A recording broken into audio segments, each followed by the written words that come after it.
আসসালামু আলাইকুম ভিউয়ার্স, আশা করি সবাই ভালো আছেন। আমি আজকে আপনাদের ঝটপট একটি স্ন্যাক্স তৈরি করে দেখাবো। স্ন্যাক্সটির নাম হচ্ছে টাকোস। আচ্ছা চলুন দেখে নিই টাকোস তৈরি করতে আমাদের কি কি লাগবে। আলু লাগবে, আমি এখানে আলু স্লাইস করে কেটে নিয়েছি। এরপর লাগবে পেঁয়াজগুলো আমি একদম কুচি কুচি করে কেটে নিয়েছি। এরপর লাগবে হচ্ছে চিজ, আমি এখানে মোজারেলা চিজটা ইউজ করেছি। লবণ লাগবে, লবণটা পরিমাণ মতো লাগবে। এরপর লাগবে হচ্ছে চিলি সসটাও পরিমাণ মতোই লাগবে। আমি এখানে শুকনো মরিচ নিয়েছি।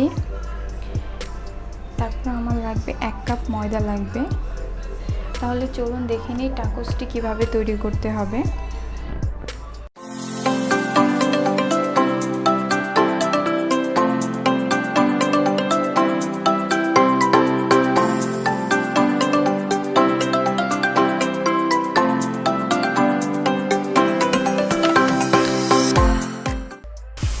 আমি কড়াইয়ে পানি দিয়ে নিয়েছি, এই পানিটাতে আমি আলুগুলো সিদ্ধ করে নিব।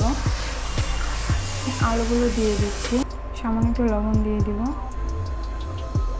আলুটা সিদ্ধ হতে হতে আমি পরোটার জন্য ডো তৈরি করে নিব।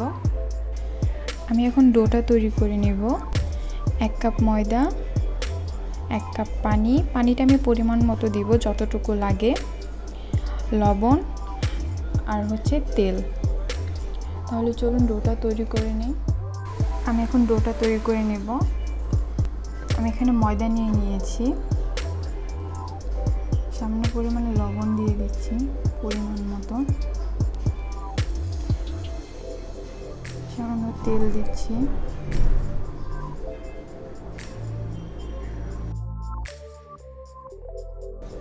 ময়দাটাকে আমি ভালোভাবে তেলের সাথে মিক্সড করে নেব। আমি এখন পানি দিয়ে নেব।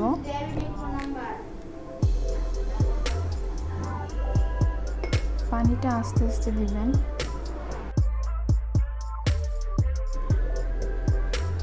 আমার মধ্যে না হয়ে গেছে। এখন আমি এখানে সামান্য একটু তেল দিয়ে, যে তেলটুকু এক্সট্রা রয়ে গেছিল চারদিকে ছড়িয়ে দিয়ে এটা আমি 15 মিনিটের জন্য রেখে দেব। আপনাদের হাতে যদি সময় কম থাকে সেক্ষেত্রে 10 মিনিট বা 8 মিনিট এরকম রেখে দিবেন। আমি এটা 15 মিনিটের জন্য এখন রেখে দেব। আমার আলুগুলো সিদ্ধ হয়ে গেছে, আমি এখন ওগুলো তুলে নিব। আমি কড়াইটা পরিষ্কার করে নিয়েছি। এখন আমি এখানে শুকনো মরিচ ভেজে নিব। ভাজার জন্য আমি সরিষার তেল ইউজ করছি। আমি যেহেতু একটু স্পাইসি করে তৈরি করব, সেজন্য আমি এখানে 4টা শুকনো মরিচ নিচ্ছি। আপনার ঝাল কম চাইলে একটু মরিচ কমিয়ে দিবেন। আমি এখন মরিচগুলো ভেজে নেব। আমার মরিচগুলো ভাজা হয়ে গেছে। আমি এখন এই তেলে পেঁয়াজগুলো ভেজে নেব। পেঁয়াজগুলো আমি অল্প কিছুক্ষণই ভাজবো, যখন না পেঁয়াজগুলোর কাঁচা ভাবটা চলে যায়। আমার পেঁয়াজটা ভাজা হয়ে গেছে। আমি এখন এই পেঁয়াজটাই তেল সহই তুলে নেব। আমি এখন আলুর মিশ্রণটা তৈরি করে নেব। আমি এখানে শুকনো মরিচ নিয়েছি, ভাজা পেঁয়াজটা দিয়ে দিব। আমি এখানে কোনো এক্সট্রা তেল ইউজ করছি না, কারণ যেহেতু এগুলো আমি সরিষার তেল দিয়ে ভেজে নিয়েছিলাম আর এখানে তেল রয়েও গেছে। ভালোভাবে ম্যাশ করে নিতে হবে। সামান্য একটু লবণ দিয়ে দিচ্ছি। আমার এগুলো মিক্সড করা হয়ে গেছে। আমি এখন আলুটা দিয়ে এটা মাখিয়ে নেব। আলুগুলো ভালোভাবে মিক্সড করে নিচ্ছি। আমার আলুটা ভর্তা করা হয়ে গেছে। আমি এখন এটা সাইডে রেখে দিব। 15 মিনিট হয়ে গেছে। দেখতেই পাচ্ছেন এটা কতটা সফট হয়ে গেছে। এটা এখন আমি আরেকটু মথে নিয়ে ছোট ছোট ডো তৈরি করে নিব। আমার মথে নেওয়া হয়ে গেছে।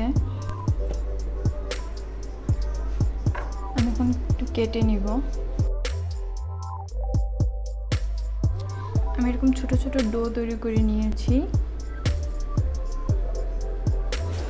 এখন এটা দিয়ে আমি পরোটা বেলে নিব।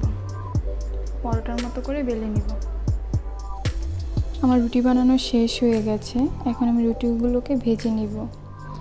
আমার তাও গরম হয়ে গেছে, আমি এখন রুটিগুলো দিয়ে দেব। আমার রুটিটা হয়ে গেছে।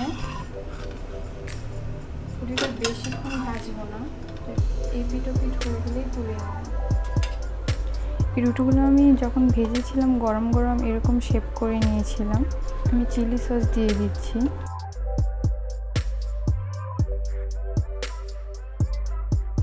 আমার সস দেওয়া শেষ।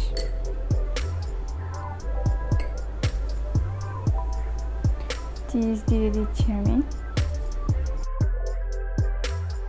আমি আলুর পোরটা দিয়ে দিব।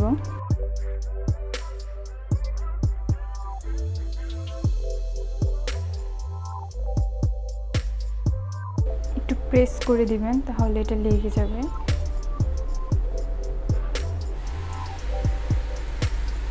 দেখুন এখনই দেখতে কত সুন্দর লাগছে জিনিসটা। এটা আমি সাইডে রেখে দিচ্ছি, আরেকটা করে দেখাচ্ছি।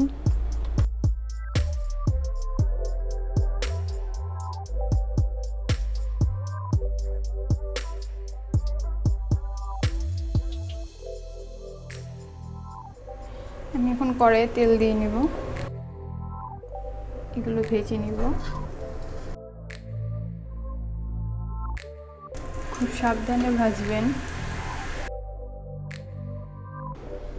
ভিউয়ার্স হয়ে গেছে, দেখেন এটা দেখতে কতটা ক্রিস্পি আর কতটা কালারফুল লাগছে।